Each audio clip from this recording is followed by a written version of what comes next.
50s at CHAT Medicine Hat, talk radio in Vancouver in the 60s at CJOR, copywriting at CKNW, and classical music programming and on-air hosting at CHQM and CJQM in Winnipeg.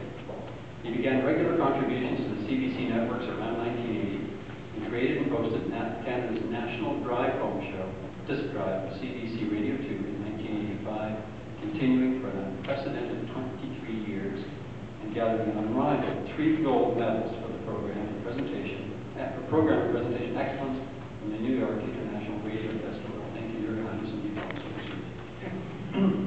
He has appeared as performer and host with more than a dozen of Canada's major symphony orchestras, including a series of performances in Garrison Keillor's Young Lutheran's Guide to the Orchestra last season at the Victoria Symphony. 6 seasons of food and wine-focused television are also in the mix of past performances. He remains one of Canada's most widely heard and read media personalities, including New World Magazine and the Georgia Strait on his favorite subjects, food, wine, and music. He has published 2 cookbooks, 1 restaurant guide, and a collection of ramblings, as well as having released 4 CDs. This summer, he is conducting traveling wine tastings aboard the Rocky Mountain train.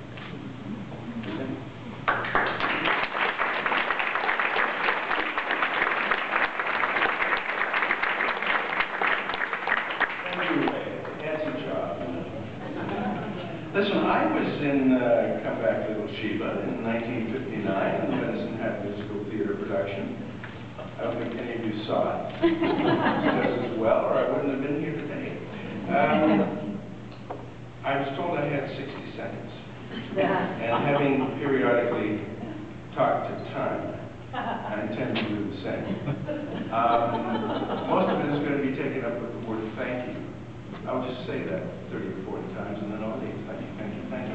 Thank you for the nomination. Thank you for the votes.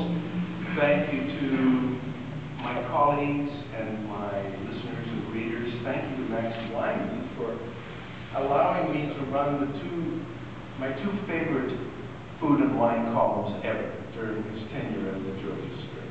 At the Vancouver Sun.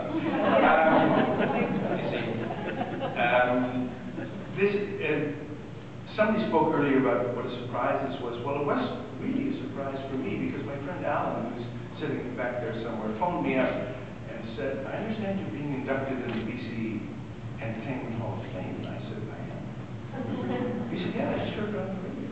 I said, well, I didn't know anything about that. That was one of those days I'd taken off the afternoon and the phone call had come from Elizabeth on my answering machine in the office, so I thought I'd better check to make sure that it wasn't like some kind of practical joke. And it wasn't, and I'm glad it isn't.